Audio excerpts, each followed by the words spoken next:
नमस्कार मंडळी. साकिनाकरून मेट्रो पकडून मी घाटकोपरला उतरली आणि घाटकोपरवरून मग मी ठाण्यासाठी ट्रेन पकडली आणि पहिला उतरून मी कोबूचा रस पियाली कारण मला लागलेली खूप ताण. आणि नंतर मग मी ठाण्यावरून बस पकडली आणि फायनली एकदम आरामात पोचली मी बर्थडे पार्टीला. आणि डेकोरेशन पण खूप मस्त केलं होतं आणि पेपा पिग हा थीम होता कारण धरणीला पेपा पिग कार्टून खूप फेवरेट आहे.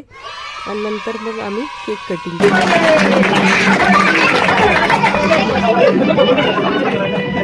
Happy birthday to you, happy birthday to you, happy birthday dear Dharani, happy birthday to you. Cake cutting झाल्यावरती मग आम्ही बसले जेवायला. हे सगळे ऑफिसचे फ्रेंड्स आले होते आणि नंतर मग सगळे गेल्यावर मग नंतर आम्ही गिफ्ट्स ओपन केले. हे त्याच्या धरणीच्या पप्पांनी त्याला गिफ्ट दिलेलं, हे कॅमेरा आणि ते पेपा पिगचं एक बुकसुद्धा दिलेलं स्टोरीचं. आणि हे तुम्हाला आम्ही सांगितलं होतं ना की मी पझल दिल्या मॅग्नेटचं, हे तेच होतं. ते तिने ओपन केलं.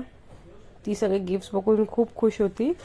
जास्त पूर्ण ओपन नाही केलं, थोडेफारच गिफ्ट ओपन केलेले.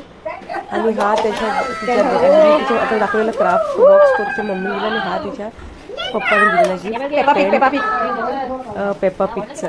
तिची एक्साइटमेंट तुम्ही बघूच शकता. आय होप तुम्हाला माझा व्हिडिओ आवडला असेल. Bye guys.